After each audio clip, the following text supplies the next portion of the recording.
Et si je vous disais que les Vikings ont posé le pied en Amérique 5 siècles avant Christophe Colomb, resteriez-vous jusqu'au bout pour découvrir cette incroyable vérité cachée de l'histoire? La période que l'on désigne communément comme l'ère Viking s'étend approximativement du milieu du 8e siècle jusqu'à la fin du 11e siècle. Elle est caractérisée par l'expansion des populations scandinaves, principalement originaires des territoires qui correspondent aujourd'hui à la Norvège, la Suède et le Danemark. Le contexte historique de cette époque est marqué par des transformations profondes, tant politiques que sociales, qui ont favorisé l'émergence de nouvelles formes d'organisation et de mobilité. Ces changements ont contribué à pousser les Vikings au-delà des mers pour explorer, commercer et parfois s'installer dans des terres lointaines. Au cœur de cette ère, les structures tribales et claniques se sont peu à peu consolidées en royaumes plus vastes et organisés. L'évolution vers une forme proto-étatique a permis le développement de systèmes de pouvoir plus centralisés, bien qu'ils restent fragiles et souvent contestés. L'Europe du Nord, jusque-là fragmentée, a connu une période d'instabilité où conflits locaux, alliances et rivalités ont rythmé la vie des populations. Ce contexte a aussi favorisé un dynamisme économique accru, avec une diversification des activités, notamment l'agriculture, l'élevage et surtout le commerce maritime. La géographie particulière de la Scandinavie a largement influencé le mode de vie des habitants. Les longues côtes découpées, les fjords et les nombreuses îles ont naturellement encouragé des aptitudes à la navigation et à l'exploitation des ressources marines. En outre, le climat rigoureux et le sol souvent peu fertile ont rendu nécessaire une recherche constante de nouvelles terres pour assurer la subsistance. Ces conditions ont ainsi été un moteur puissant pour les investissements dans la construction navale et la maîtrise des techniques de navigation qui deviendront le socle des voyages vikings. Les raisons qui ont poussé les Vikings à s'aventurer sur de longues distances s'expliquent par ce contexte à la fois interne et externe. Parmi eux, la pression démographique croissante a joué un rôle non négligeable. La limitation des ressources locales a incité à la recherche de terres nouvelles, moins densément peuplées. Par ailleurs, les conflits internes et les rivalités pour le pouvoir ont pu conduire certains groupes ou individus à chercher fortune et statut ailleurs, par le biais d'expéditions hors des frontières traditionnelles. Parallèlement à ces facteurs sociaux et économiques, des motivations stratégiques et politiques ont aussi existé. Les contacts avec les populations voisines, notamment celles des royaumes anglo-saxons, francs et slaves, ont offert des opportunités de commerce, mais aussi de raids.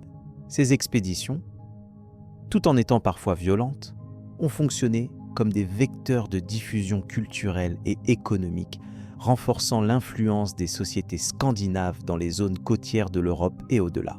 L'évolution des techniques navales constitue un élément clé de cette période. Les dracars, ces navires longs et légers, ont permis une mobilité sans précédent. Leur conception ingénieuse leur conférait grande vitesse et maniabilité, ce qui facilitait non seulement les incursions rapides le long des côtes, mais aussi la traversée de mers souvent hostiles. Cette aptitude maritime a été un facteur déterminant dans la portée géographique des explorations vikings, permettant de toucher des régions allant des côtes de la Méditerranée aux îles de l'Atlantique Nord. L'ampleur de ces déplacements a conduit à une cartographie progressive des mers et rivages inconnus jusqu'alors des Scandinaves. Les découvertes de ces territoires ont été accompagnées d'un échange d'informations, de marchandises et de savoirs, donnant naissance à un réseau d'interactions au centre duquel se trouvait la mer comme espace de contact et de circulation. Cette dynamique s'inscrit dans une période plus large, où l'Europe connaît des mutations profondes, préparant le terrain aux transformations qui vont suivre au cours du Moyen Âge central. Le cadre religieux et culturel a également évolué dans ce contexte. La période viking est souvent associée à la persistance des croyances païennes nordiques, avec une mythologie riche nourrie d'une vision du monde animiste et héroïque. Toutefois, le contact avec les peuples chrétiens a entraîné des échanges et une certaine acculturation. La christianisation progressive des territoires scandinaves a marqué la fin de l'ère viking classique, mais elle n'en a pas effacé l'héritage dans les pratiques sociales, les arts et les traditions. En ce qui concerne la Scandinavie du premier millénaire, il est important de souligner que le terme « viking » désignait initialement une activité plutôt qu'une ethnie. Se livrer à des expéditions en mer, qu'elles soient commerciales, militaires ou d'exploration, constituait l'essence même du vikingage. Ce terme renvoie ainsi à un ensemble d'actes et d'attitudes qui regroupèrent des individus communautairement très divers, liés par le désir d'aventure et les nécessités économiques. Cette configuration a permis une grande diversité dans les types d'expéditions. Certaines étaient organisées par des chefs locaux pour asseoir leur pouvoir. D'autres émanaient de communautés désireuses d'étendre leur influence commerciale ou de coloniser de nouvelles terres. Cette pluralité d'objectifs reflète la complexité de l'époque, qui ne peut se réduire à une simple image de pillard, bien que les raids aient occupé une place notoire dans le récit historique. C'est dans ce cadre qu'apparaît la légende de l'existence de colonies vikings en Amérique du Nord, à des milliers de kilomètres de leur terre d'origine. Ces récits, longtemps considérés comme des mythes liés à la tradition orale, trouvent désormais un écho dans des découvertes archéologiques significatives. Le site le plus célèbre, connu sous le nom de l'Anse aux Meadows, situé à Terre-Neuve, fournit des preuves matérielles d'une présence scandinave autour de l'an 1000. Cet établissement semble avoir été un avant-poste temporaire, utilisé pour l'exploration et la préparation d'expéditions plus lointaines. Les vestiges indiquent une organisation soignée et une adaptation au milieu, avec des structures d'habitation robustes et des outils caractéristiques de la culture scandinave.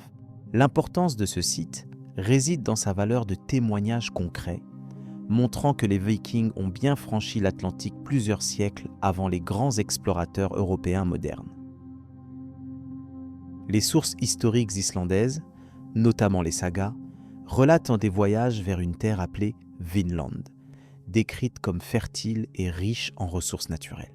Bien que ces textes mêlent réalité et éléments légendaires, ils offrent un précieux aperçu des ambitions et des connaissances géographiques des Scandinaves de l'époque. Vinland est souvent interprété comme la partie méridionale de l'actuelle région du nord-est de l'Amérique, où la végétation et le climat diffèrent notablement de ceux de la Scandinavie. Le contact avec les populations indigènes, évoqué dans les récits, soulève des questions sur la nature des interactions entre les Vikings et les premiers habitants d'Amérique. Certaines études suggèrent des échanges commerciaux limités, des conflits, mais aussi des essais de coexistence. Ces relations restent difficiles à cerner précisément en raison du manque de sources directes, mais elles font partie intégrante de la compréhension de cette période de contact intercontinental. La redécouverte récente de ces preuves archéologiques a entraîné une réévaluation de la portée des connaissances géographiques du Moyen Âge. Elle montre que la mobilité humaine à cette époque était plus grande qu'on ne l'avait longtemps admis et que les capacités d'adaptation des sociétés scandinaves étaient remarquables. Cette histoire invite à repenser les connexions entre l'Ancien et le Nouveau Monde bien avant les grandes explorations des XVe et XVIe siècles. Ainsi, la période viking apparaît lors d'une époque de profonde transition, où les dynamiques internes à la Scandinavie ont donné naissance à une expansion vers l'étranger, motivée par des facteurs variés et combinés. Cette expansion maritime a amené les Vikings à repousser les frontières connues de leur univers, à la fois par la prise de nouvelles terres en Europe et par la découverte lointaine de territoires nouveaux, dont le Vinland est le symbole le plus emblématique. Comprendre ce contexte historique permet de saisir les fondements des grandes explorations et des échanges interculturels qui ont marqué les siècles suivants.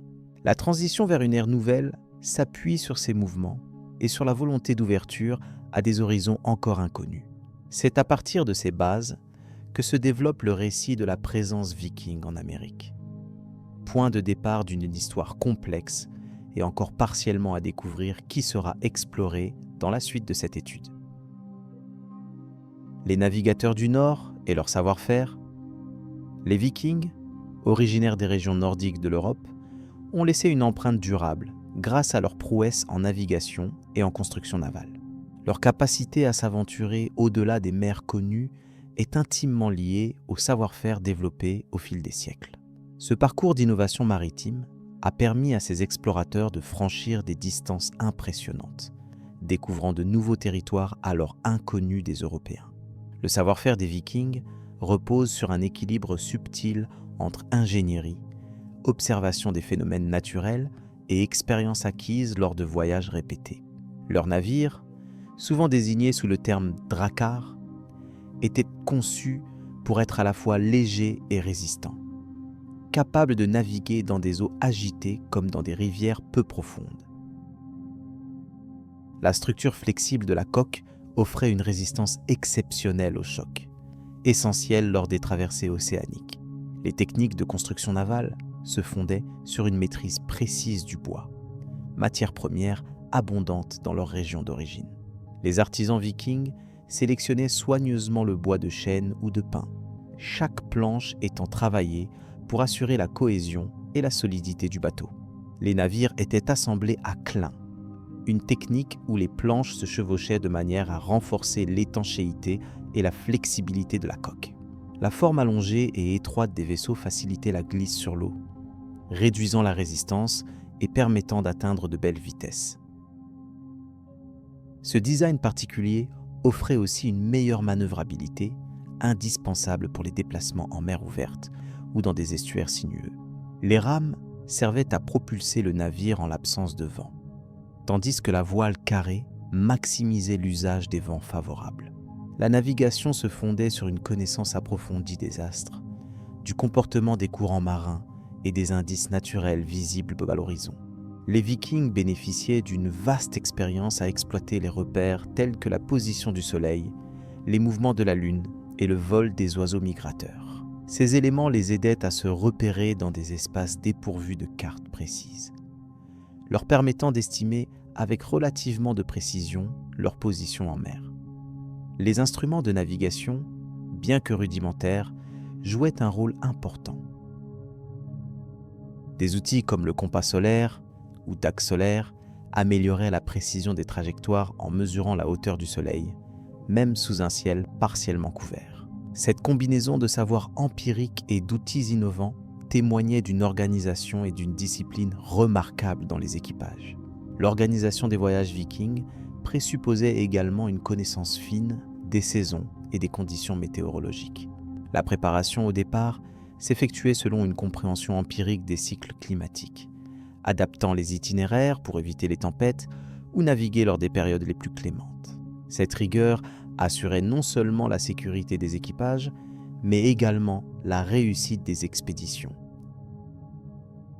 La maîtrise des techniques de navigation et de construction navale permit aux Vikings de s'aventurer jusqu'aux confins occidentaux de l'Atlantique, parmi lesquels une région qu'ils nommèrent Vinland, aujourd'hui associée à une partie de la côte nord-américaine. Les sagas islandaises, récits traditionnels transmis oralement, relatent ces voyages et font état d'établissements temporaires dans cette terre lointaine.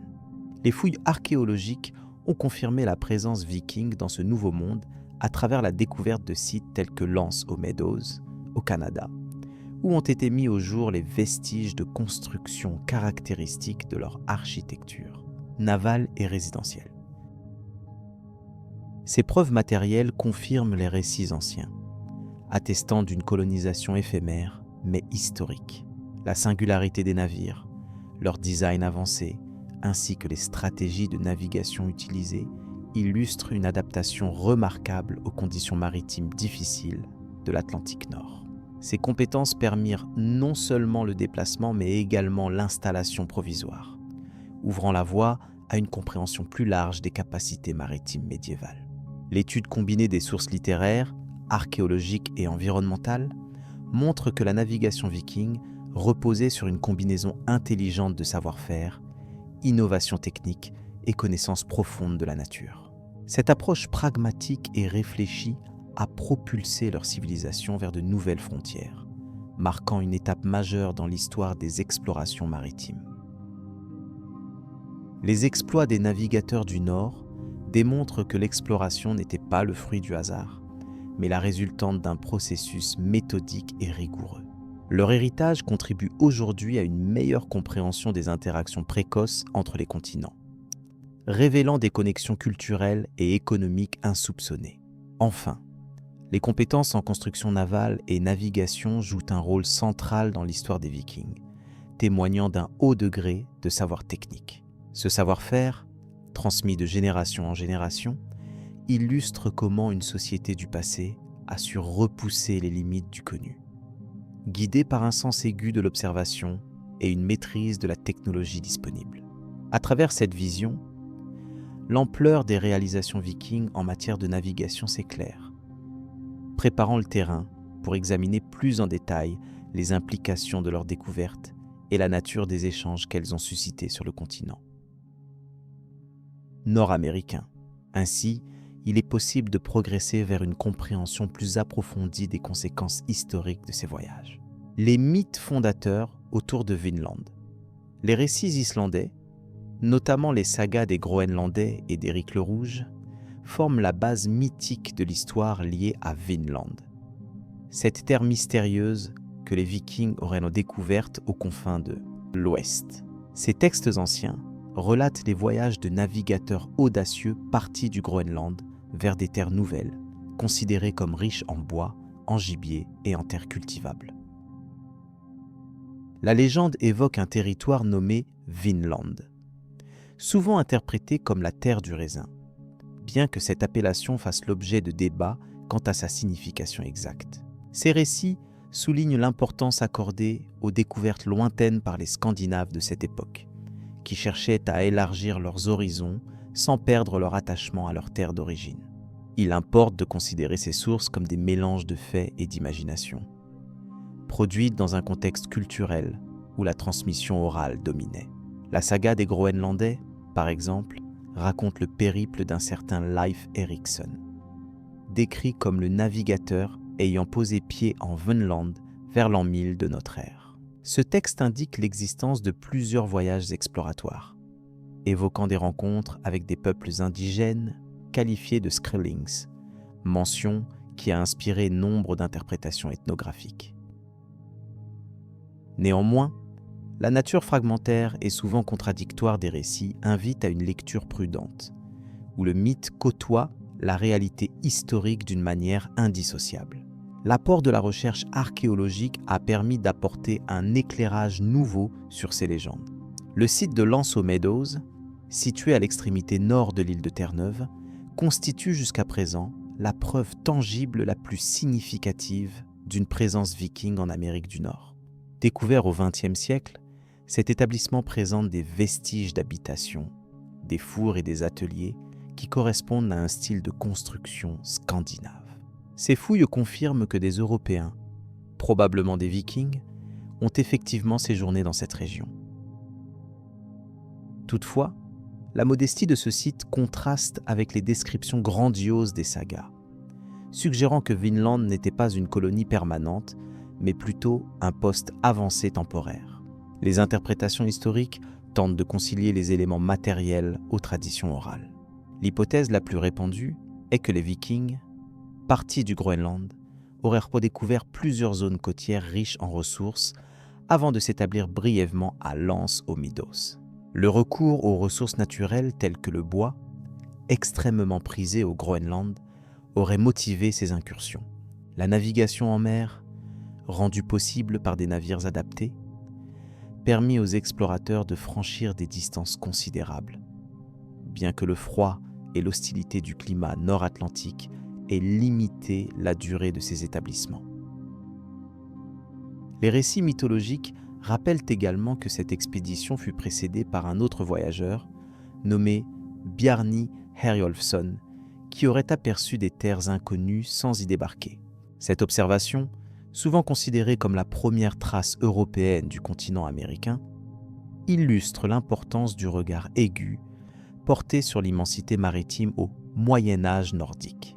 Par la suite, la venue de figures comme Leif Erikson et Thorfinn Karlsefni, mentionnés dans les sagas, témoignent d'une volonté d'établir des liens durables avec ces territoires nouvellement découverts, bien que ces tentatives ne donnèrent pas lieu à une colonisation étendue.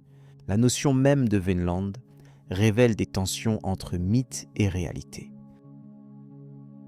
Bien que les archives islandaises s'appuient sur une tradition narrative bien ancrée, elles ont été écrites plusieurs décennies après les événements supposés, influencées par la mémoire collective et les enjeux symboliques de l'époque. Le caractère symbolique de Vinland en tant que terre promise atteste d'un imaginaire collectif qui dépasse la simple géographie pour incarner l'espoir, le voyage et la découverte. L'étude critique de ces textes exige donc une distance méthodologique afin de reconnaître leur valeur historique sans succomber à une lecture littérale. Les techniques de navigation et d'adaptation aux environnements difficiles jouent un rôle clé dans la compréhension des voyages vers Vinland. Les Vikings disposaient de compétences maritimes avancées, associées à une connaissance précise des vents, des courants et des astres. Cette maîtrise leur permit de traverser de vastes espaces marins au-delà des limites alors communément admises. Par ailleurs, leur capacité à s'adapter à des conditions difficiles se manifeste dans la construction rapide de structures, capables de résister aux intempéries, comme en témoigne l'architecture découverte à Lance aux Meadows. Ces éléments corroborent la réalité d'une implantation, même limitée, dans un environnement hostile et inconnu. Les sagas ne manquent pas d'évoquer les interactions entre les Vikings et les populations autochtones. Ces contacts sont décrits comme ambivalents, mêlant échanges pacifiques et affrontements sporadiques.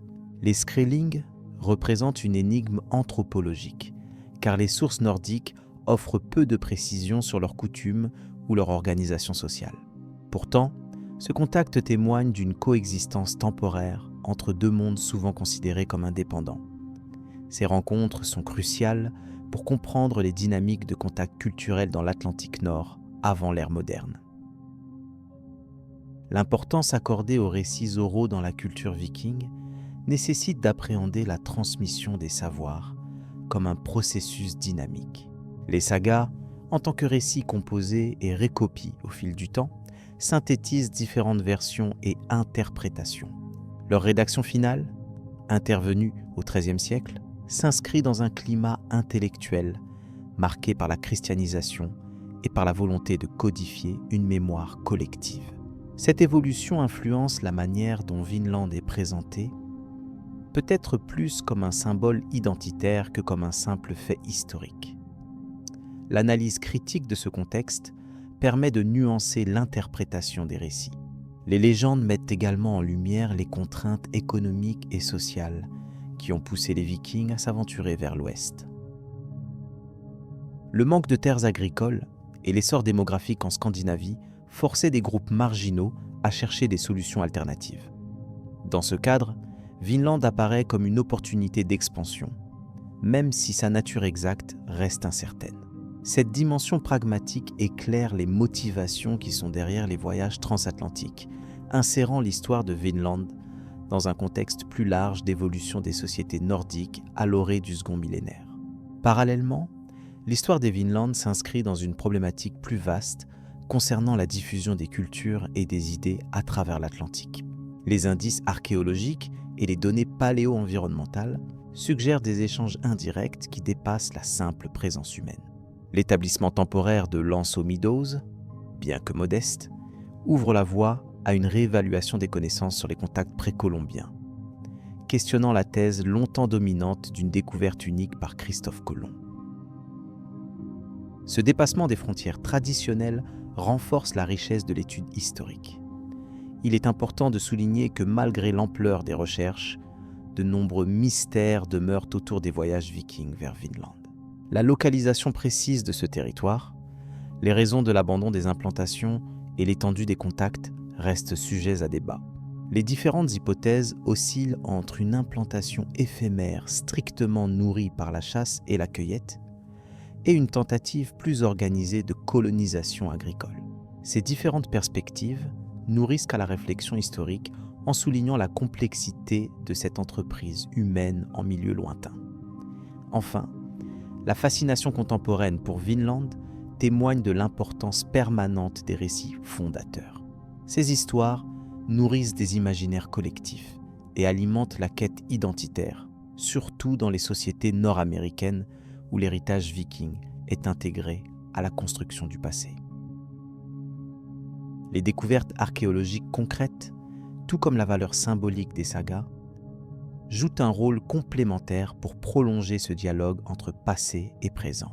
Ce panorama invite à approfondir encore la compréhension de ce moment historique unique qui relie l'Europe médiévale à l'Amérique d'avant l'histoire moderne, préparant ainsi le terrain pour une analyse plus détaillée des implications culturelles et historiques dans la suite du récit.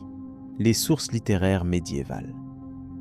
Parmi les textes les plus influents figurent la saga d'Éric le Rouge et la saga des Groenlandais. Ces œuvres décrivent en détail les périples maritimes, les découvertes de nouvelles terres et les tentatives d'établissement de colonies. La saga d'Éric le Rouge relate la fondation du Groenland, tandis que la saga des Groenlandais évoque la découverte de Vinland, une terre censée être riche en ressources naturelles. Ces récits insistent sur la dureté des conditions rencontrées, la bravoure des explorateurs et la dimension spirituelle de leur quête. On y trouve aussi des descriptions relatives à la géographie, à la faune et aux peuples rencontrés lors de ces voyages, ce qui confère à ces textes une valeur documentaire certaine. Il est important de considérer que ces sagas ont été rédigées plusieurs siècles après les événements supposés, dans un contexte culturel et politique bien différent. La mémoire collective islandaise, enrichie par des mythes et des éléments symboliques, structure ainsi le récit historique. Ce processus influence inévitablement la précision factuelle des informations. Néanmoins, ces textes restent les seules sources écrites anciennes directement associées à l'histoire viking hors d'Europe, leur permettant d'occuper une place centrale dans les recherches historiques. Ils doivent donc être étudiés avec discernement, en confrontant leur contenu à d'autres indices, notamment archéologiques. L'aspect narratif de ces sagas, oscillant entre légende et réalité, reflète également la fonction sociale de ces récits. Ils servaient à façonner l'identité collective islandaise, à justifier des revendications territoriales et à transmettre des valeurs propres à la société viking. À travers l'exemple d'Éric et de Leif, les textes célèbrent l'esprit d'aventure, la capacité d'adaptation face à un environnement inconnu et la recherche d'un mode de vie meilleur. Ces dimensions symboliques contribuent à la perpétuation et à l'impact durable des récits malgré les incertitudes historiques qui les entourent. La transmission écrite de ces sagas a souvent reposé sur des manuscrits copiés à la main dans des monastères islandais aux alentours du XIIe et XIIIe siècle. Cette matérialité documentaire implique un certain degré de modification, d'interprétation et d'adaptation en fonction du contexte de rédaction et des destinataires.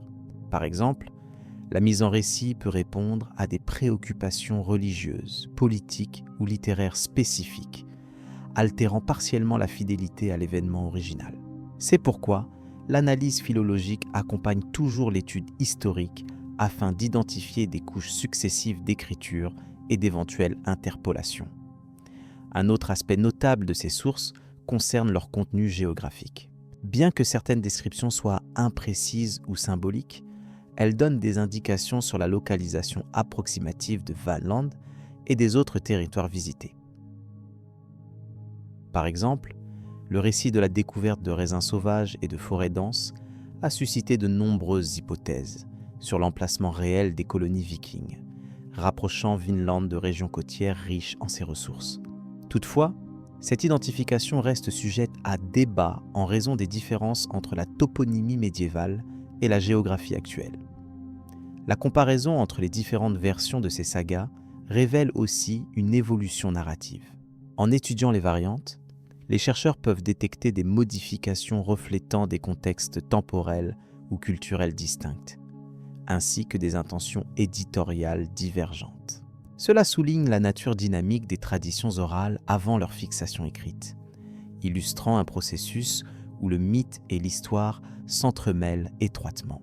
Ce phénomène ne fait que renforcer la nécessité d'une lecture critique et multidisciplinaire. Enfin, il convient de signaler que d'autres textes médiévaux, notamment des chroniques norroises ou des écrits de voyageurs contemporains, apportent un complément d'information. Bien que souvent fragmentaires, Ils confirment l'existence d'un échange entre les Vikings et les territoires d'Amérique du Nord, contribuant à un tableau global, plus complet. L'ensemble de ces sources littéraires met en lumière une époque où les limites connues du monde s'élargissaient, marquant un tournant significatif dans l'histoire des explorations humaines. Ce regard porté sur la richesse et la complexité des documents médiévaux ouvre une perspective nouvelle sur le rôle des Vikings en Amérique. Les narrations qu'ils ont laissées participent à la construction d'un passé partagé, permettant de mieux comprendre les modalités de ces voyages et leurs impacts culturels. Dans la continuité de cette réflexion, il est pertinent d'examiner à présent les preuves matérielles que l'archéologie a mises au jour pour attester de manière plus tangible la présence nordique sur ce continent lointain. Découverte archéologique. Le site de Lance aux Meadows. Les fouilles menées à Lance aux Meadows constituent un jalon majeur dans l'étude de la présence viking en Amérique du Nord. Situé à l'extrémité nord de la péninsule de Terre-Neuve, ce site archéologique a été découvert dans la seconde moitié du XXe siècle. Les premières investigations datent du début des années 1970, sous la direction du professeur Helge Ingstad et de son épouse Anne-Stine Ingstad. Leur travail méthodique a permis d'établir que ces vestiges représentaient un campement viking authentique, le premier connu en dehors du Groenland en Amérique. Le site couvre une superficie relativement modeste. Il comprend plusieurs structures rectangulaires, dont des habitations, des ateliers et des espaces de stockage. Ces constructions montrent une organisation précise et dénotent une adaptation aux conditions climatiques locales. Leur architecture rappelle celle observée au Groenland et en Islande, avec des murs composés d'une ossature en bois, renforcée par d'importantes pierres. L'utilisation du bois de construction démontre aussi une gestion efficace des ressources naturelles environnantes.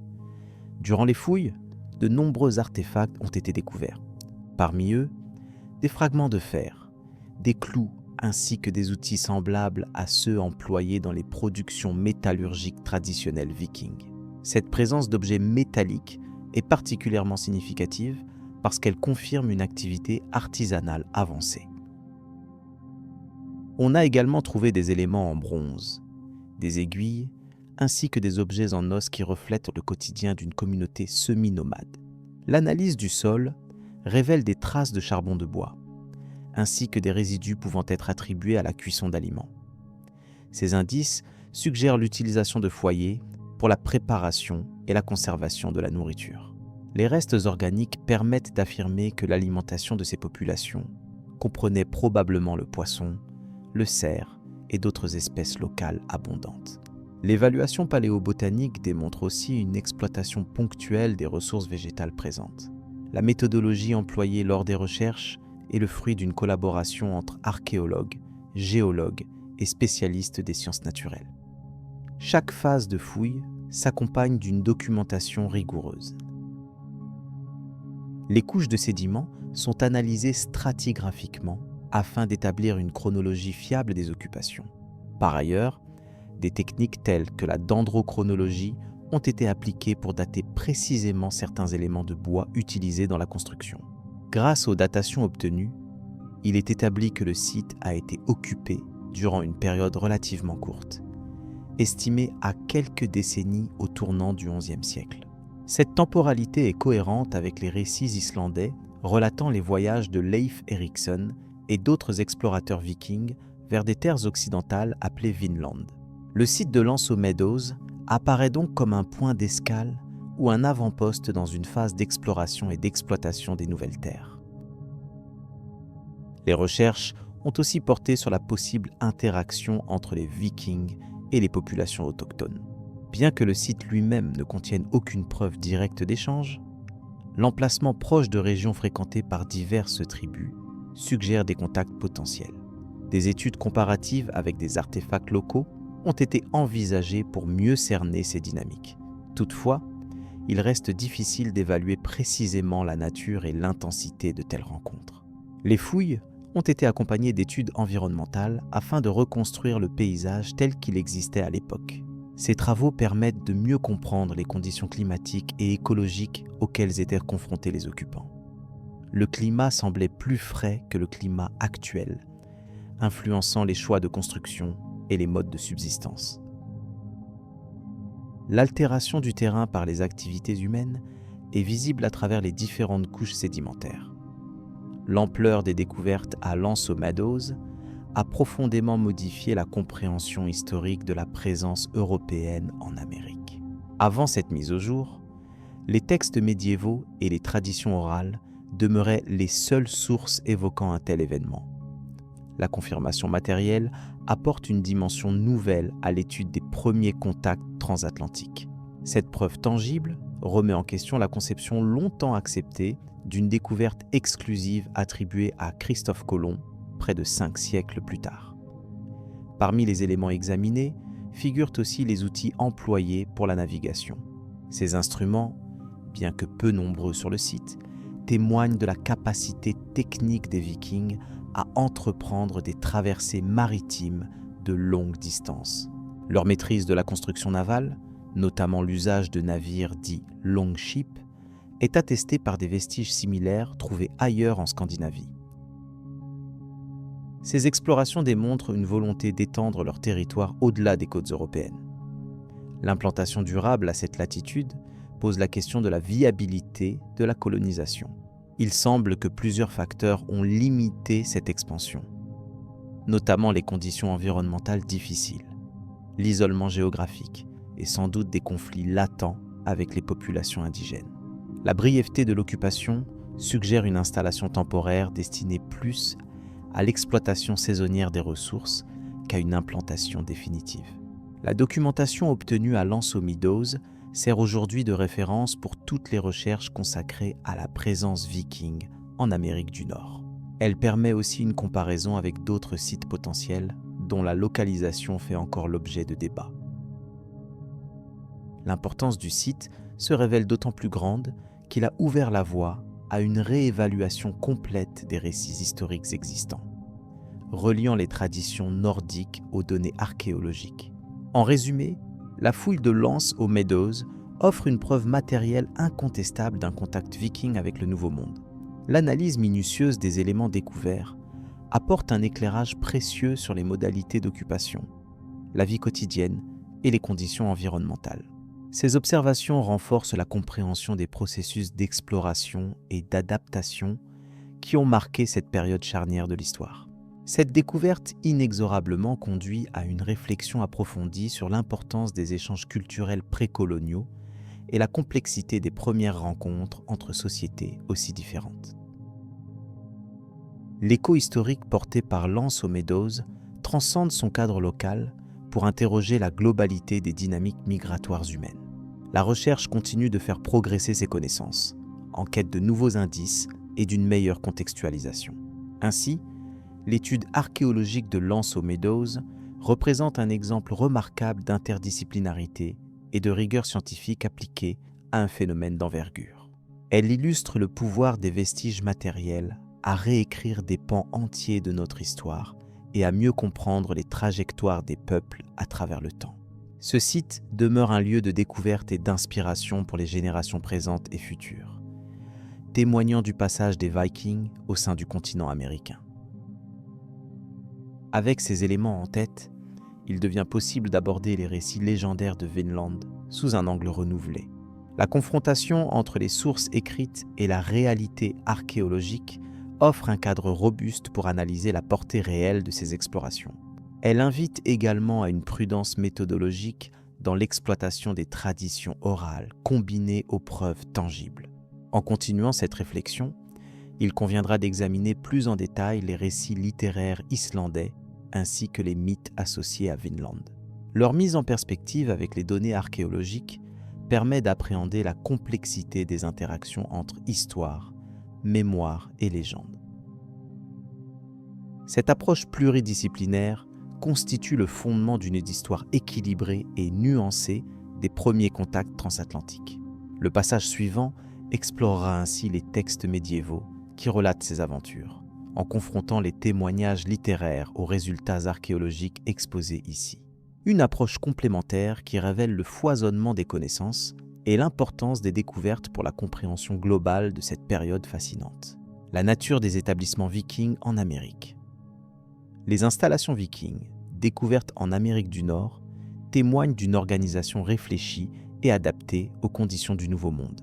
Ces campements sont généralement situés dans des zones côtières, où la topographie offre à la fois un accès facile à la mer et une protection naturelle contre les vents et les attaques. Les sites les plus étudiés révèlent une superficie modeste, souvent de quelques hectares, suffisante pour accueillir une communauté restreinte mais autonome. Les vestiges indiquent que ces installations comprenaient des structures en bois, principalement taillées dans des troncs d'arbres locaux. Les maisons étaient souvent longues, rectangulaires, avec une charpente solide et un toit en pente. L'usage de pierre pour le foyer central est fréquent, suggérant un lieu de rassemblement et de chaleur au cœur des habitations. La disposition interne des bâtiments, avec des espaces dédiés au stockage des provisions et aux ateliers d'artisanat, révèle une société soucieuse de l'efficacité. Les fouilles aux entreprises à Lance aux Meadows, unique site de vestiges vikings confirmé en Amérique du Nord, ont mis au jour des ateliers de forge, des zones de construction navale et des espaces destinés à la préparation des aliments. Ces découvertes confirment une activité économique active, tournée vers l'autonomie et l'adaptation à un environnement nouveau. L'organisation des espaces traduit un équilibre entre travail, vie quotidienne et défense. Il est généralement admis que ces établissements n'étaient pas conçus pour un usage permanent sur plusieurs générations, mais plutôt comme des bases temporaires pour l'exploration et des séjours saisonniers. La modestie de la taille des camps, combinée à une absence totale de vestiges d'équipements agricoles à long terme, renforce cette hypothèse. Les habitants auraient ainsi alterné leur présence entre le Nouveau Monde et la Scandinavie, selon les besoins. L'absence d'éléments matériels liés à la construction durable, comme des fondations en pierre poussée ou des fortifications élaborées, suggère que ces colonies étaient plus des points d'appui que des implantations stables. Cela correspond au récit des sagas nordiques qui évoquent des expéditions ponctuelles avec des retours réguliers en terre scandinave. Les habitants semblaient privilégier la mobilité et l'adaptabilité à un territoire difficile. Certaines théories avancent que ces camps devaient aussi servir de relais pour des activités commerciales, notamment avec les populations autochtones. Les échanges de biens, bien que peu documentés, sont supposés ayant joué un rôle crucial. La présence d'objets nordiques dans certains sites amérindiens atteste d'une interaction limitée mais réelle entre ces cultures. Ces contacts devaient influencer la structure même des établissements vikings. Le choix des emplacements montre une volonté stratégique. Îles ou zones côtières facilement défendables, proches de ressources marines abondantes. Cela permettait un approvisionnement régulier en nourriture et facilitait le départ rapide en cas de menace. Par ailleurs, on note l'usage de bateaux à coque ouverte, adaptés aux eaux peu profondes des fjords et des rivières, confirmant la maîtrise des Vikings dans la navigation côtière. La durée de vie de ces sites reste difficile à établir précisément. Les analyses dendrochronologiques indiquent généralement une occupation d'une durée comprise entre 5 et 10 années, parfois un peu plus.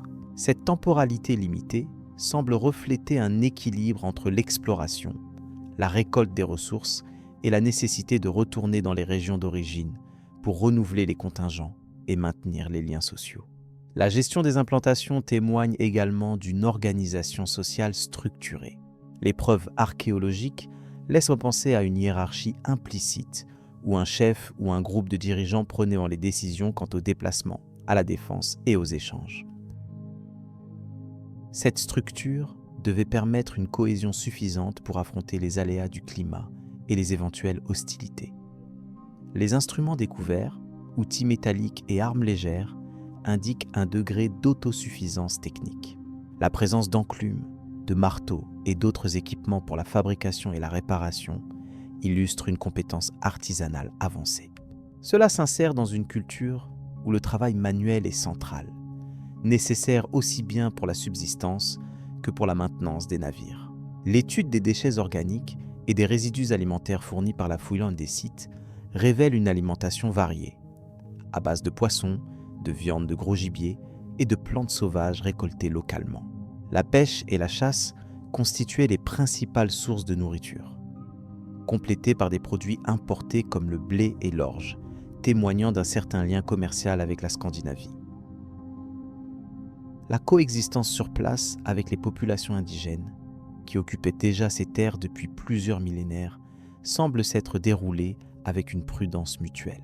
Les registres archéologiques manquent de preuves concrètes d'affrontements majeurs au sein des établissements vikings. Il est probable que ces derniers aient adopté une posture plutôt d'observation et d'adaptation aux conditions locales, plutôt que de conquête directe. Les structures architecturales témoignent également d'une adaptation aux matériaux disponibles. Le recours au bois, aux tourbes et à la pierre locale souligne un mode de construction pragmatique privilégiant la rapidité et l'utilité. Cette approche contraste avec les modèles plus permanents observés en Scandinavie, ce qui reflète sans doute la nature temporaire des colonies. Les traces d'activités telles que la préparation des pots, la fabrication d'ustensiles en os et en bois, reflètent une économie domestique fonctionnelle et diversifiée.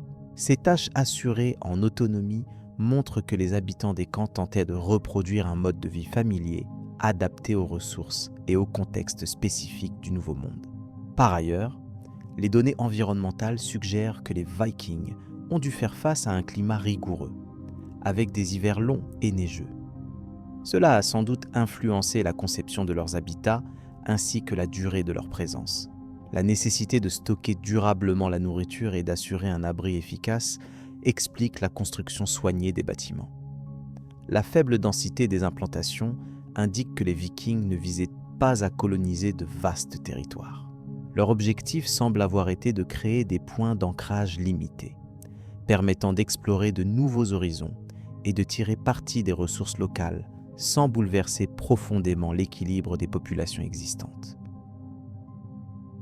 Les recherches récentes mettent également en lumière la complexité des relations entre les établissements vikings et la culture scandinave d'origine.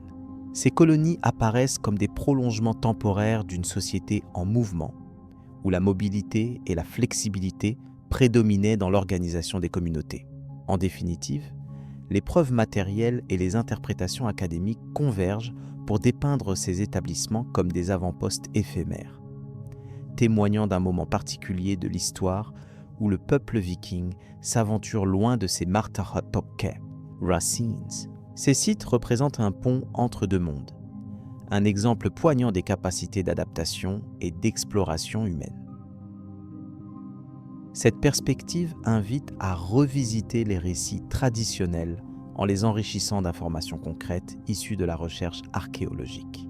Elle éclaire une facette souvent méconnue de l'histoire viking, moins guerrière qu'exploratrice, tournée vers la découverte et l'expérimentation dans un environnement inconnu. Ainsi, la nature des établissements vikings en Amérique révèle une interaction complexe entre stratégie, environnement et culture. Ces éléments, intégrés dans une analyse globale, permettent de mieux comprendre le rôle et la place de ces colonies dans le contexte élargi des migrations et des échanges du Haut Moyen Âge. La continuité des études archéologiques et interdisciplinaires promet d'approfondir encore ces connaissances, en dévoilant peut-être de nouveaux sites et en affinant la chronologie précise de ces implantations. Cela ouvre la voie à une meilleure compréhension des réseaux d'influence qui ont marqué les débuts des contacts transatlantiques. Les futures recherches, combinant techniques modernes et méthodes classiques, offriront une vision plus détaillée des conditions de vie, des choix stratégiques et des interactions sociales qui ont caractérisé ces premiers pas des Vikings outre-mer. Cette dimension humaine enrichira inévitablement l'analyse historique globale. Dès lors, le récit de la découverte de Vinland ne se limite plus aux exploits maritimes, mais s'étend à la construction d'un espace habité, même temporaire, marqué par la volonté d'adaptation et la confrontation aux réalités d'un monde nouveau. Cette compréhension nuancée modifie la perception traditionnelle de la conquête viking.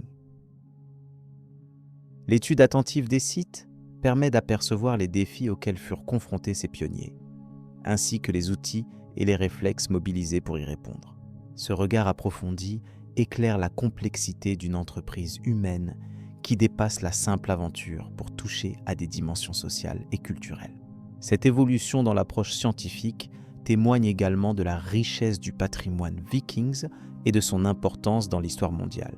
Elle souligne combien ces établissements, bien que modestes, constituent des références essentielles pour comprendre les dynamiques d'expansion et d'échange au début de l'ère moderne.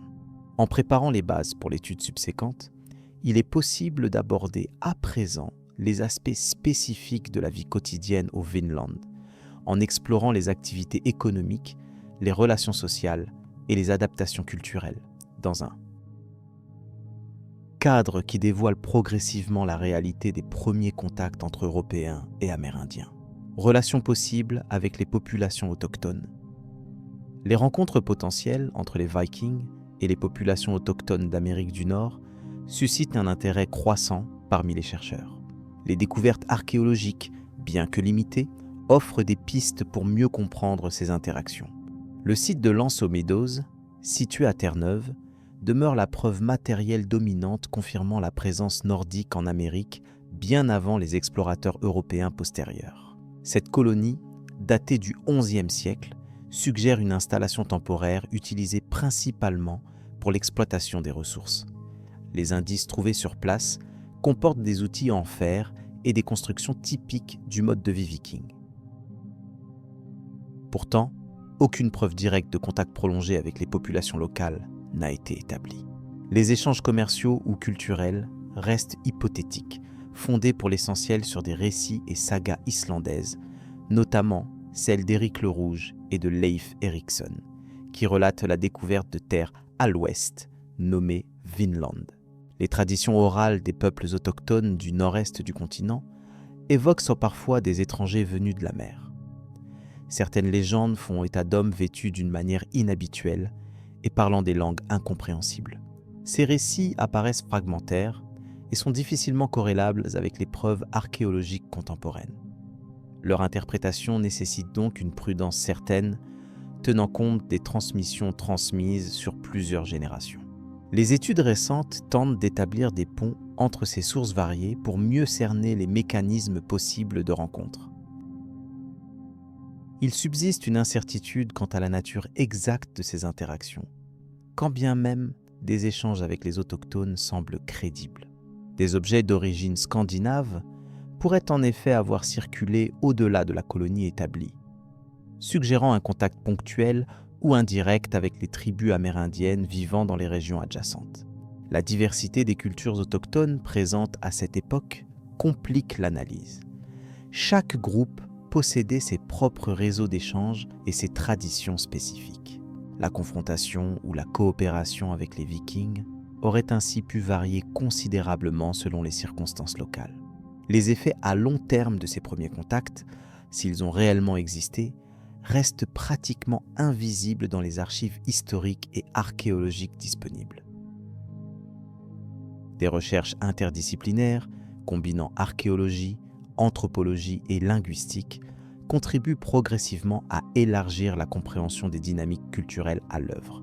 Les traces laissées par les Vikings pourraient bien se manifester de manière subtile dans certains outils ou techniques adoptés par les populations autochtones postérieures. Encore faut-il que les spécialistes puissent distinguer clairement ces influences d'une adaptation indépendante aux environnements proches. Il est également essentiel de replacer ces événements dans un contexte global, notamment en tenant compte des voyages maritimes et des explorations scandinaves à cette époque. L'expansion nordique ne se limitait pas uniquement aux terres européennes ou islandaises, mais s'étendait sur de vastes territoires relativement éloignés. Cette mobilité pouvait faciliter des rencontres sporadiques, mais non systématiques, ce qui expliquerait en partie l'absence de données abondantes. Le rôle des sagas islandaises, bien qu'extrêmement précieux, reste délicat à évaluer. Ces textes littéraires mêlent souvent faits historiques, mythes et imaginaires propres à la culture viking. Leur utilisation comme source documentaire impose une lecture critique et contextualisée pour éviter toute interprétation erronée. Ainsi, Ils offrent une perspective narrative précieuse, mais non exhaustive, sur l'exploration du Vinland. L'archéologie, pour sa part, continue d'évoluer avec de nouvelles techniques d'analyse et des fouilles plus ciblées. Ces avancées pourraient permettre la découverte de vestiges moins visibles, tels que des traces de plantes cultivées ou des modifications de l'environnement attribuables à une présence humaine scandinave. La datation précise de ces éléments pourrait renforcer les hypothèses de contact transocéanique. Malgré cette richesse d'hypothèses et de témoignages, la communauté scientifique reste prudente quant à la portée des relations entre Vikings et Amérindiens. La complexité des données oblige à reconnaître les limites actuelles de la connaissance. Il est probable que seules des interventions futures dans le domaine de la recherche permettront d'éclaircir certains aspects encore obscurs. Au final, les preuves tangibles établissent l'arrivée et l'installation temporaire des Vikings en Amérique du Nord, particulièrement dans la région de Terre-Neuve. Cependant, les détails relatifs aux interactions entre ces explorateurs nordiques et les populations autochtones restent largement à l'état de conjecture. L'étude de ces relations potentielles dessine les contours d'un contact possible, imprégné d'une dimension historique fascinante. Cette réflexion invite à considérer l'histoire du peuplement de l'Amérique sous un angle plus diversifié, prenant en compte des échanges humains plus précoces que ceux traditionnellement enseignés. L'empreinte des Vikings dans cette région, même si discrète, témoigne d'une curiosité et d'une capacité d'adaptation hors du commun pour l'époque. La poursuite des recherches autour du Vinland et de ses environs continuera d'affiner la compréhension des premiers contacts entre Européens et Autochtones.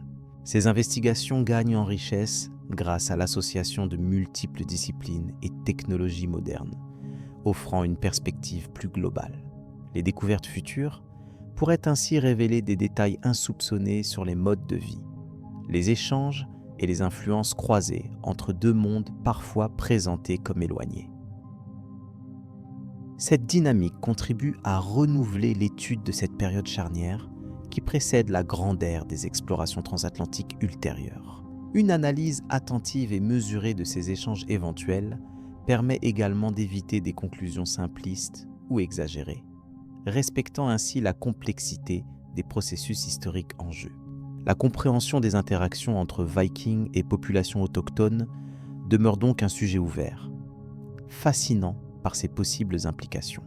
Par cette mise en perspective, il devient possible de mieux appréhender phénomènes de contact culturel et ses conséquences potentielles sur l'évolution des sociétés concernées. La coexistence à court terme de ces peuples sur le Nouveau Monde s'inscrit dans une trame historique plus large.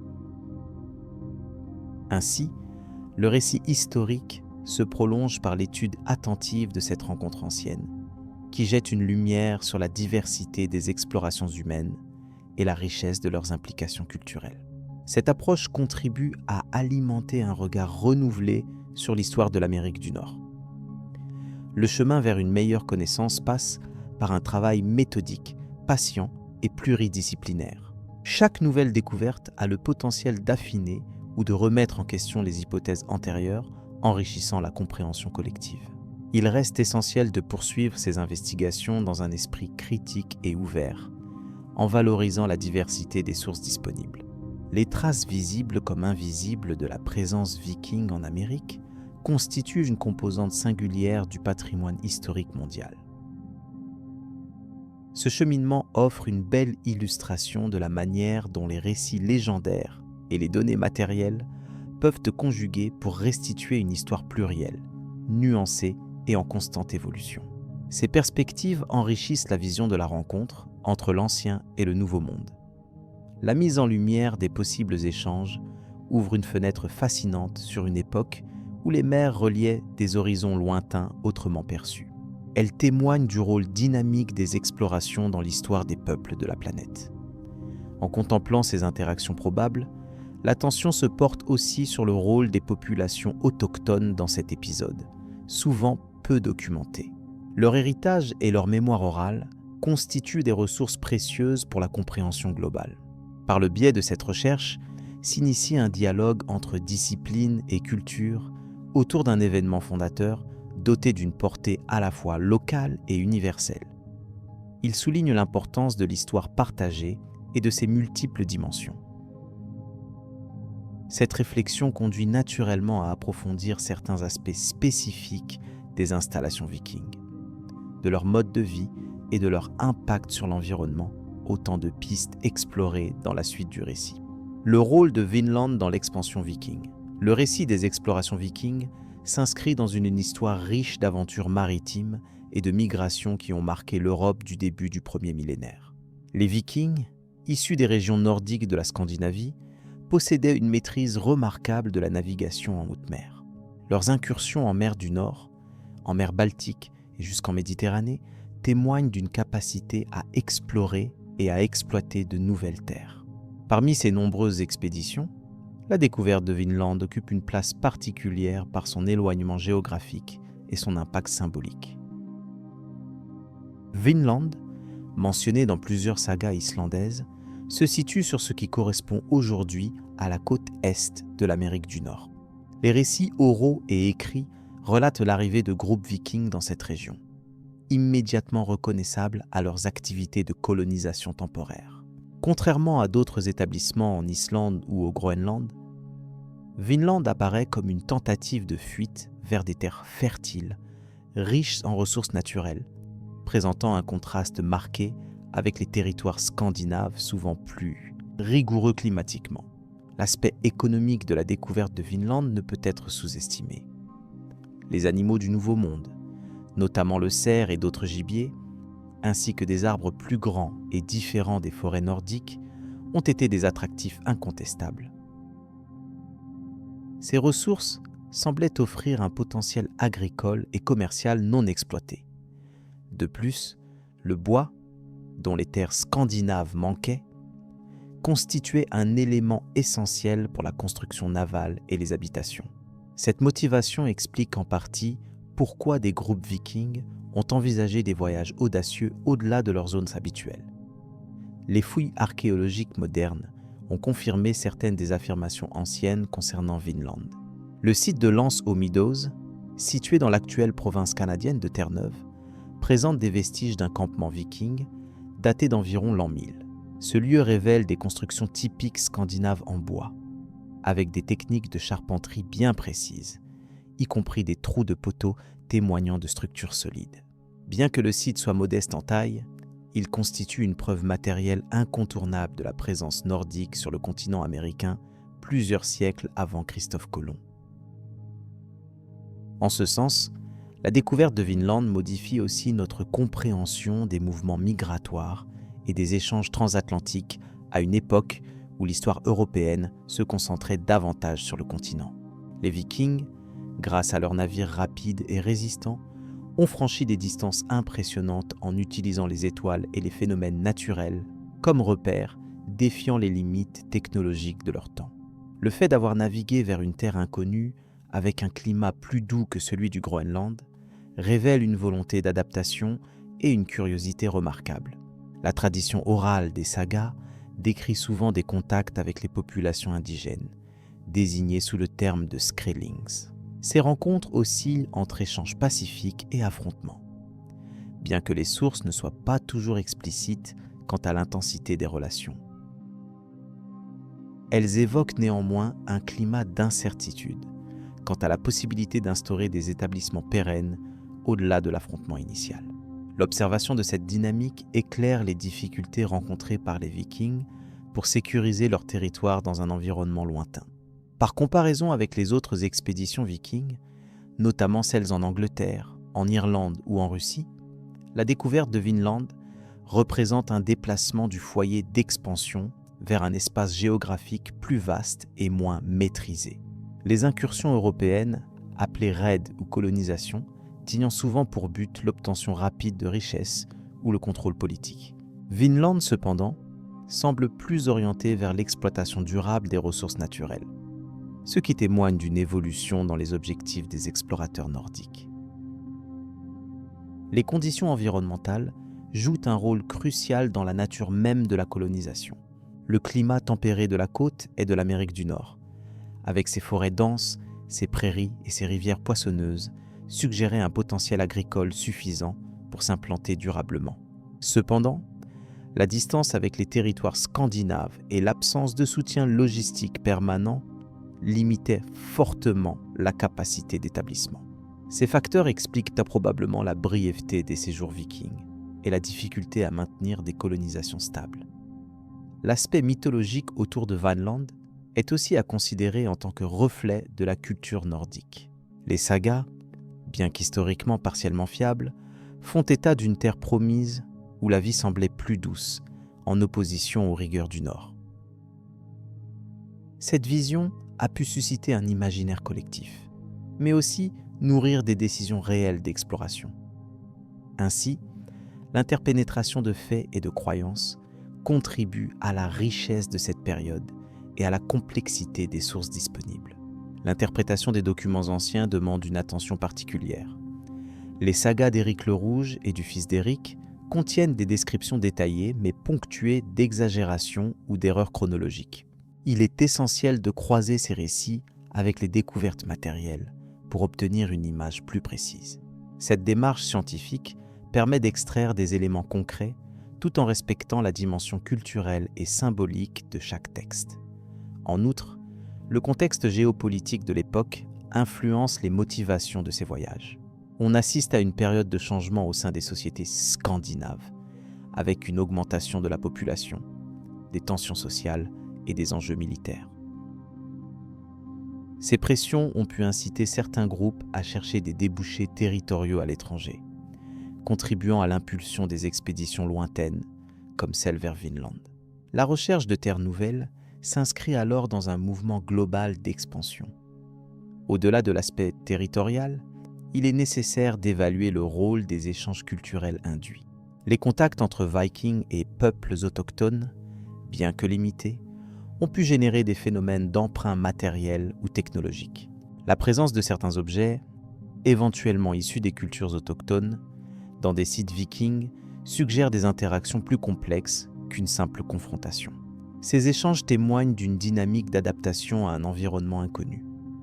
En résumé, légendes et faits archéologiques offrent une perspective complémentaire sur la découverte de Vinland. Cette terre éloignée représente à la fois un espoir de prospérité, un défi d'adaptation et un témoignage précieux de la mobilité des Vikings.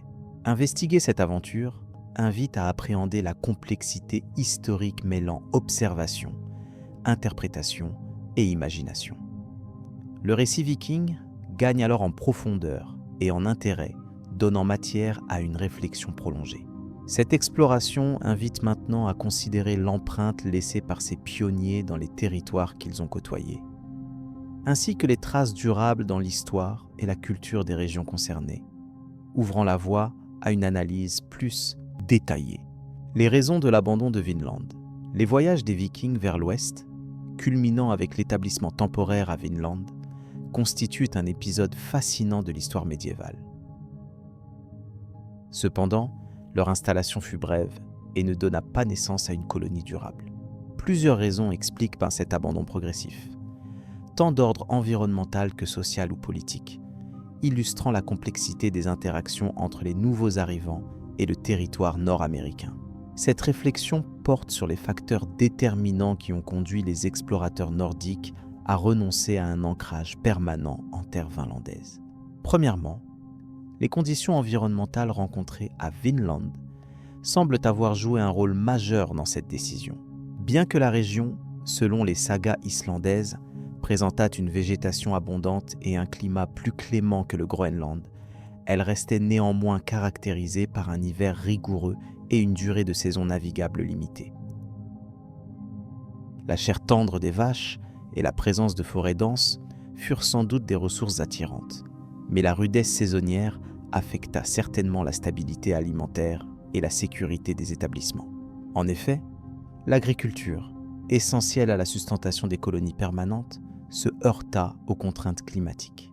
Le sol, peu propice à une culture intensive en raison de sa nature et de la courte période de croissance, limitait les récoltes viables. Ceci contrasta fortement avec les terres nordiques déjà maîtrisées par les Vikings en Islande et au Groenland, où les techniques d'élevage compensait partiellement la fragilité agricole.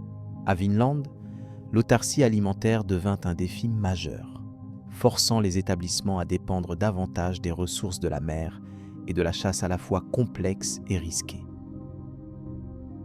Par ailleurs, les activités subsistantes des familles nordiques furent limitées par la fréquentation humaine locale. Les sagas font mention des échanges, mais aussi de conflits avec les populations connues sous le nom de Skrellings, appellation utilisée par les Vikings pour désigner les Amérindiens et les peuples autochtones. Ces interactions, parfois hostiles, auraient grevé la quiétude des colons. Les affrontements, quoique probablement sporadiques, suffirent à instaurer une atmosphère d'insécurité, entretenue par la méconnaissance mutuelle et les différences culturelles profondes. L'insécurité relative alimentée par les tensions ethniques fut sans doute aussi renforcée par la distance considérable du reste des colonies vikings. La logistique d'approvisionnement et de communication reposait sur des navigations longues et périlleuses vers l'ouest. Le temps nécessaire pour que des renforts arrivent depuis le Groenland ou l'Islande pouvait s'étendre sur plusieurs mois, voire une année complète. Cette isolation limitait considérablement la viabilité stratégique de l'établissement, qui, en cas de crise majeure, devait compter sur ses propres ressources et son ingéniosité individuelle. Par ailleurs, les récits littéraires et les études archéologiques soulignent l'aspect temporaire de ces colonies. L'implantation à Lanzo Meadows, le site nord-américain le plus documenté d'une occupation viking, indique une occupation courte, estimée à une décennie. Ce laps de temps insuffisant pour développer une structure sociale complète et pour créer un réseau de support robuste entre Vinland et les autres territoires du Nord témoigne d'un essai d'implantation plus exploratoire que définitif. À cela s'ajoute la nature même des expéditions vikings, dont la motivation était aussi liée à l'exploration commerciale et à la recherche de nouvelles terres, plutôt qu'à un désir express d'établir des colonies massives. Un facteur supplémentaire à considérer est l'impact des transformations internes dans les sociétés scandinaves au cours du Moyen-Âge. La montée du christianisme, les évolutions politiques en Scandinavie, ainsi que des changements dans les réseaux commerciaux, eurent une influence sur les priorités géopolitiques de l'époque.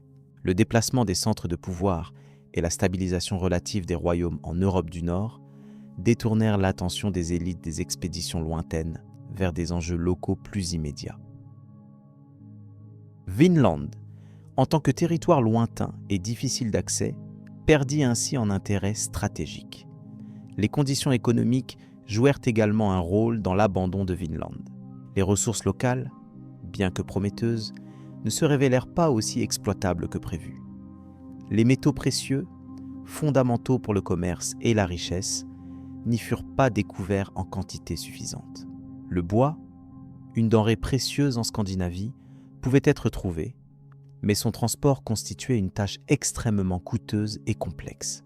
Le rapport coût-bénéfice ne pencha pas en faveur d'une colonisation durable, lorsque les alternatives proches et mieux connues étaient disponibles. La complexité de la gestion d'une présence militaire et civile en Vinland ne saurait être sous-estimée. Maintenir un petit groupe d'hommes loin de leur base requérait une organisation rigoureuse, des stocks suffisants de nourriture, d'outils et une coordination étroite entre les groupes. Or, les preuves archéologiques indiquent que les installations vikings à Vinland étaient rudimentaires, construites principalement pour un usage temporaire. Ce matériel fragile, face aux aléas naturels et aux conflits potentiels, ne permettait pas d'assurer une sécurité durable contre les attaques ou les tempêtes fréquentes. En somme, la combinaison d'un environnement hostile, d'hostilités récurrentes avec les populations autochtones, de difficultés logistiques et de changements politiques en Scandinavie forma un ensemble de circonstances qui conduisirent les Vikings à renoncer à s'implanter durablement dans ce nouveau monde. Les tentatives de colonisation à Vinland reflètent toute la complexité des débuts des échanges transatlantiques. Précédant de plusieurs siècles les grandes explorations européennes qui suivirent. Ces échecs relatifs ne diminuent en rien la portée symbolique et historique de ces voyages, qui marquent les premiers contacts documentés entre deux continents éloignés.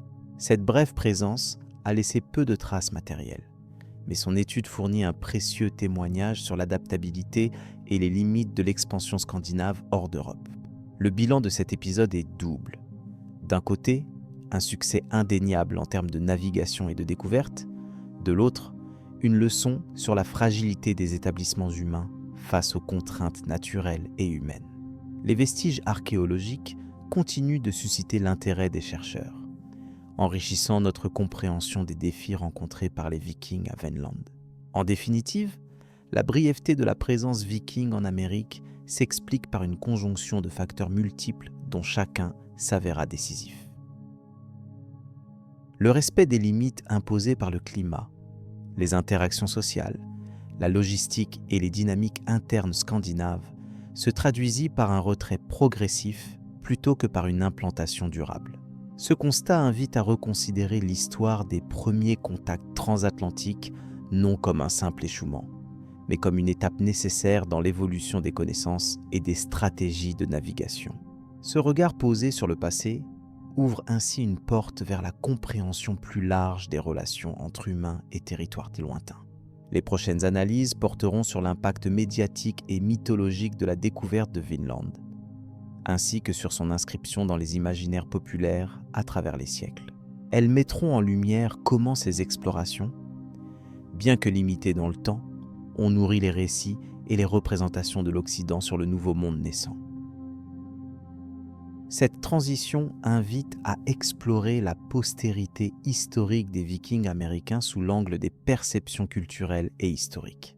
Perception moderne et réévaluation historique.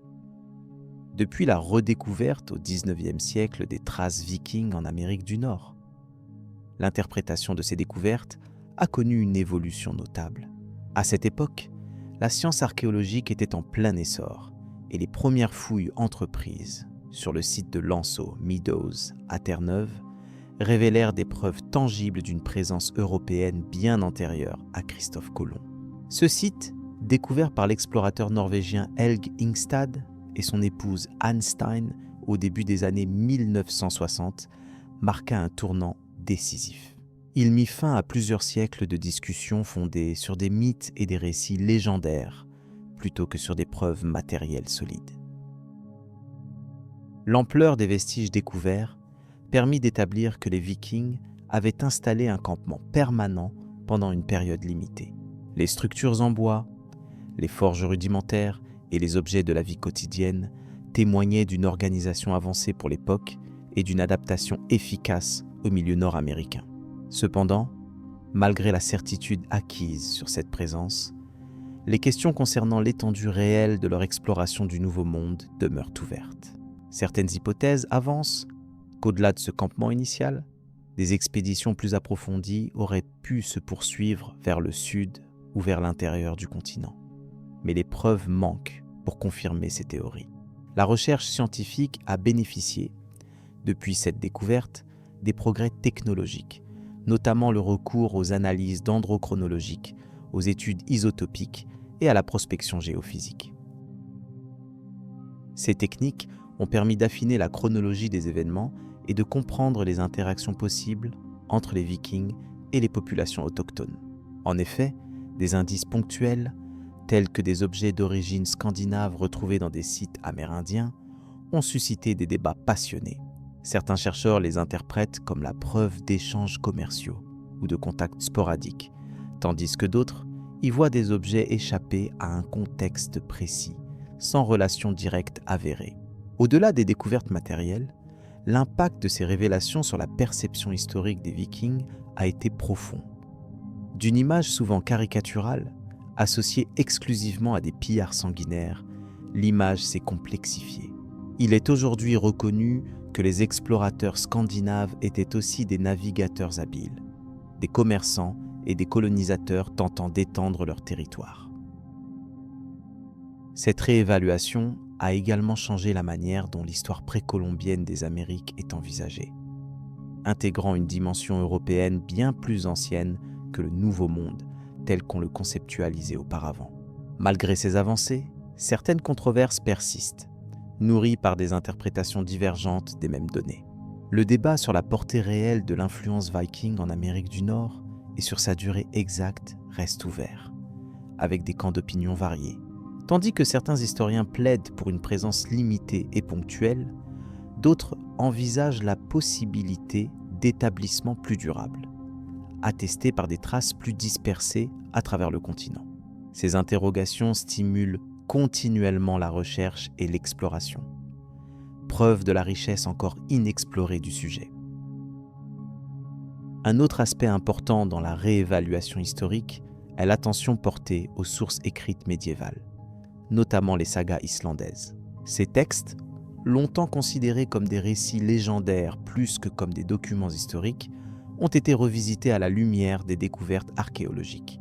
Il apparaît que bien que les sagas mêlent éléments mythologiques et faits réels, elles contiennent des descriptions assez précises qui correspondent à certains aspects des sites identifiés au Canada. Ainsi, leur étude complétée par les analyses matérielles ouvre une voie complémentaire pour comprendre l'histoire complexe de cette époque. Par ailleurs, l'accroissement des collaborations internationales en matière de recherche a facilité la diffusion et la confrontation des résultats. Les équipes multidisciplinaires combinent aujourd'hui histoire, archéologie, anthropologie et sciences naturelles. Cette approche holistique a permis d'évaluer avec plus d'objectivité les données disponibles et de limiter les biais idéologiques parfois présents dans l'interprétation des découvertes imposées par des narratives nationales ou culturelles. Le dialogue entre chercheurs continue à faire évoluer les connaissances et contribue à nuancer la compréhension collective. Dans l'ensemble, la modernisation de la méthodologie et l'élargissement des perspectives ont enrichi la vision de ce que fut réellement le contact viking avec l'Amérique. Ils ont poussé à reconnaître la diversité des expériences vécues par ces explorateurs et auréolé d'incertitudes entourant leur implantation sur des terres étrangères. Ce processus souligne l'importance d'une recherche rigoureuse et continue pour établir des faits historiques solides, loin des spéculations non vérifiables. Enfin, cette histoire de redécouverte et de réévaluation souligne aussi la manière dont la science historique s'adapte et s'enrichit au fil du temps. Elle illustre que chaque nouvelle trouvaille, chaque nouvelle analyse peut remettre en question des certitudes anciennes et ouvrir de nouvelles pistes. Le cas des Vikings en Amérique en est une preuve remarquable, passant d'un conte légendaire à une réalité archéologique puis à une question scientifique complexe. Cette progression historique et scientifique prépare ainsi le terrain pour explorer les aspects culturels et sociaux des premiers contacts, tout en invitant à un examen approfondi des conséquences pour les populations autochtones et les structures de pouvoir de l'époque.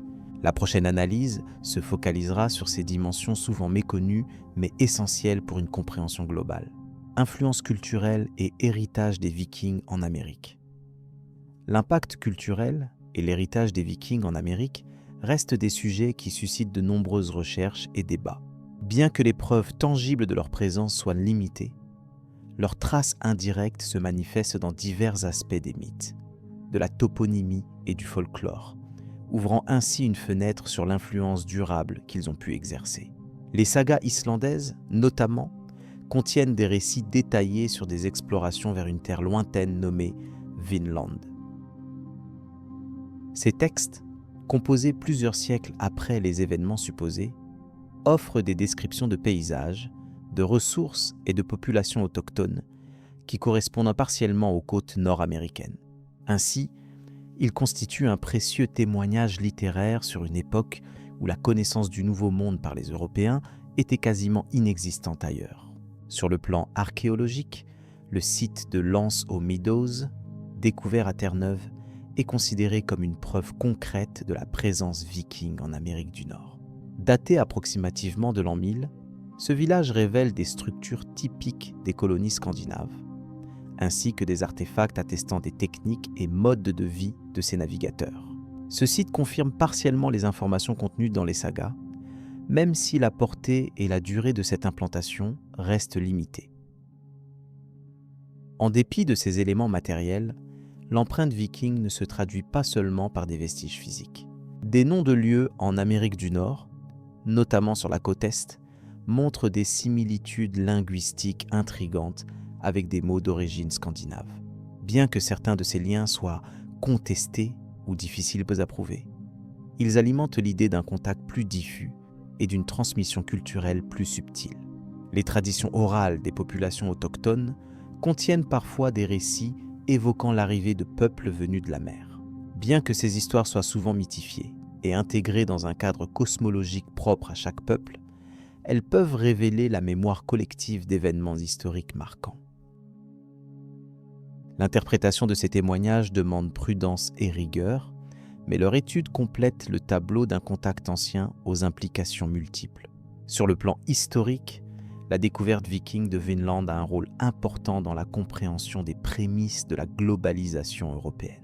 Ces explorations anticipent de plusieurs siècles les voyages de Christophe Colomb et des autres navigateurs du XVe siècle, témoignant de la capacité des sociétés nordiques à s'aventurer au-delà de leurs frontières connues. Cette dimension remet en question l'idée d'un nouveau monde totalement inconnu avant les grandes découvertes. L'impact culturel viking se manifeste aussi à travers la fascination qu'ils exercent sur les imaginaires modernes. Des œuvres littéraires, des films et des recherches contemporaines s'inspirent de cette histoire, contribuant à maintenir vivante la mémoire de ces explorateurs. Paradoxalement, cet héritage dépasse parfois la réalité historique pour nourrir un mythe largement partagé, favorisant une identification symbolique des Vikings comme pionniers de vastes espaces encore inexplorés. La transmission de savoirs et techniques parfois attribuées aux Vikings pourrait avoir eu des effets indirects dans les échanges entre peuples. Leur maîtrise de la navigation, leur connaissance des matériaux et leur organisation sociale sont autant d'aspects susceptibles d'avoir influencé d'autres cultures au fil des siècles, notamment à travers des voies commerciales et des contacts interculturels étendus. Il est aussi pertinent de considérer la façon dont cette histoire est perçue et intégrée dans les identités locales, notamment dans les régions côtières du Canada et des États-Unis. Des festivals, des musées et des études locales valorisent cet héritage, renforçant un sentiment d'appartenance historique qui lie les populations actuelles à un passé de découverte et d'échange. La réflexion sur l'impact à long terme de la présence viking en Amérique invite enfin à une remise en perspective des influences croisées qui forgent les sociétés. Elle souligne la complexité des interactions humaines et la manière dont même des contacts éphémères peuvent laisser des traces durables dans la mémoire collective et les traditions culturelles. Ainsi, à travers l'étude des légendes, des indices archéologiques et des héritages culturels, se dessine une image nuancée des Vikings en Amérique, à la fois présente et discrète. Leur passage, bien que bref en termes chronologiques, interpelle les chercheurs et les passionnés qui tentent de comprendre les dynamiques historiques au-delà des récits classiques. Cette perspective invite à poursuivre l'exploration des liens anciens entre Europe du Nord et Nouveau Monde, ouvrant la voie à de nouvelles découvertes qui pourront enrichir notre compréhension de cette époque charnière. La richesse des sources à la fois matérielles et immatérielles continue ainsi de nourrir la recherche et d'éveiller l'intérêt pour cette page fascinante de l'histoire humaine.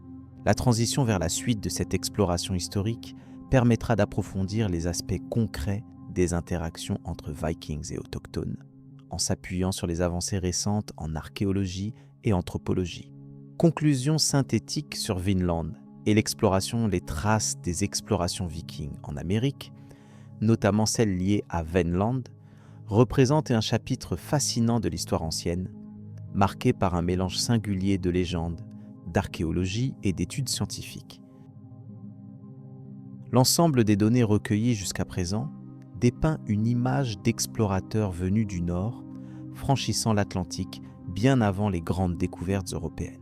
Cette hypothèse trouve ses racines dans les sagas islandaises, où les récits de voyages menés par Leif Erikson et d'autres aventuriers parlent d'une terre fertile appelée Vinland. La description de cette contrée parle de prairies fertiles, de bois denses et de ressources abondantes, offrant matière à réflexion sur la portée réelle de ces expéditions. L'examen des vestiges archéologiques est essentiel pour évaluer l'authenticité et l'ampleur de la présence viking en Amérique. Le site le plus célèbre, l'Anse aux Meadows, situé à l'extrémité septentrionale de l'île de Terre-Neuve, atteste sans équivoque d'une implantation nordique. Des fouilles ont révélé des structures en bois caractéristiques des établissements scandinaves du Moyen Âge, avec des foyers, des ateliers de forge et des maisons longilignes. Ces découvertes, datées du début du XIe siècle, confirment l'existence d'un avant-poste viking sur le continent américain, faisant de cette région le premier contact européen avéré avec le Nouveau Monde. Par ailleurs, les analyses de carbone et les études de différents objets retrouvés sur ce site démontrent un savoir-faire et une adaptation aux conditions locales. Les Vikings maîtrisaient donc non seulement la navigation sur de longues distances, mais aussi la mise en place d'une base viable dans une terre éloignée de leur milieu d'origine. Ces éléments témoignent d'une véritable aventure maritime à grande échelle, et non d'un simple survol ou d'une escale éphémère. Ils remettent en question la vision traditionnelle qui attribue la découverte de l'Amérique aux explorateurs du XVe siècle, en particulier à Christophe Colomb. Les chroniques islandaises, notamment la saga des Groenlandais et la saga d'Éric le Rouge, racontent aussi des conflits entre les colons vikings et les populations autochtones, nommées Skrellings. Ces récits, bien qu'empreints d'un certain symbolisme, s'appuient sur la réalité de rencontres entre cultures différentes au cours de ces voyages. Ils suggèrent que les interactions ne furent pas uniquement pacifiques, mais également marquées par des affrontements, ce qui pourrait expliquer la courte durée de la colonie. Ce contexte souligne aussi la complexité des échanges humains et les difficultés d'intégration dans un environnement nouveau et souvent hostile. Les hypothèses autour de la localisation précise de Vinland ont longtemps suscité des débats intenses. Si l'Anse aux Meadows est un site reconnu et protégé, d'autres lieux font l'objet de recherches continues et de controverses. Des indices tels que des traces de cultures ornementales, des outils en métal ou des structures similaires à celles observées à Terre-Neuve ont été signalés ailleurs en Amérique du Nord, donnant lieu à des spéculations sur l'étendue des expéditions Vikings. Cependant, faute de preuves irréfutables, beaucoup de ces pistes restent à confirmer, illustrant le défi que représente l'étude d'événements qui se sont déroulés il y a un millénaire. L'importance de la découverte de Vinland dépasse la simple notion d'un premier contact. Elle invite à repenser les routes maritimes du Moyen Âge et la capacité des sociétés scandinaves à repousser les frontières connues de leur monde. Cet épisode ouvre aussi une fenêtre sur les échanges culturels et économiques, ainsi que sur l'adaptation des communautés aux nouvelles conditions géographiques et climatiques. Il témoigne enfin du courage et de l'esprit d'aventure de ces hommes et femmes qui bravaient l'océan pour des raisons parfois mystérieuses, mêlant impératifs de survie, curiosité et désir d'exploration. Les investigations actuelles bénéficient également de l'apport des sciences modernes, telles que la dendrochronologie et les analyses isotopiques, qui permettent de mieux dater et comprendre les contextes archéologiques. Ces méthodes permettent d'affiner les chronologies et d'identifier les matériaux importés ou locaux. Ces outils scientifiques gagnent en précision et offrent une visibilité accrue sur les modalités des voyages, le mode de vie des colons, ainsi que les relations avec les populations indigènes. Ainsi, le champ d'études s'enrichit constamment, alimentant de nouvelles hypothèses fondées sur des données tangibles. Il faut aussi souligner que cet épisode historique n'est pas isolé, mais s'inscrit dans un contexte plus large d'exploration maritime antique. Les contacts entre différentes régions du globe s'avèrent souvent plus anciens et étendus que ce que l'on supposait auparavant. En ce sens, la découverte de Vinland éclaire une période charnière, où les savoirs et les techniques de navigation évoluent rapidement, ouvrant la voie à d'autres découvertes futures. Elle exhorte donc à une approche nuancée de l'histoire, fondée sur la compréhension des processus longs et complexes qui ont façonné le monde tel qu'il est connu aujourd'hui. En définitive, les récits et preuves liés à Vanland illustrent un moment exceptionnel dans l'histoire des explorations humaines. Ils témoignent de la capacité des sociétés vikings à franchir les océans et à s'implanter temporairement sur un nouveau continent. L'ensemble des données invite à adopter une vision équilibrée, reconnaissant la richesse des traditions orales et la rigueur des preuves archéologiques contemporaines. Cette synthèse propose ainsi de mesurer la portée de cette aventure et de saisir son impact durable sur la connaissance du passé. La leçon majeure réside peut-être dans la conjugaison entre mythe et réalité, un équilibre délicat qui a longtemps entouré ces événements. Les légendes scandinaves, même si elles comportent des éléments imagés, restent des sources précieuses, tout comme les vestiges concrets retrouvés sous la terre. Ensemble, ils construisent une narration cohérente qui transcende le temps et nourrit la réflexion historique. De cette manière, Vinland devient une clé indispensable à la compréhension des premières approches européennes du Nouveau Monde. Ainsi, la découverte de Vinland ne peut se résumer à une anecdote historique isolée, mais doit être prise comme le témoignage d'une époque où les limites du monde connu furent repoussées grâce à la détermination et à l'ingéniosité humaine. Ce récit reste ouvert aux découvertes futures qui viendront enrichir ou ajuster les connaissances actuelles. Par conséquent, il incite à poursuivre les recherches et à conserver une approche critique pour mieux saisir la portée globale de cette aventure. Le voyage des Vikings à Vinland reste un symbole de l'exploration précoce et des liens entre passé et présent.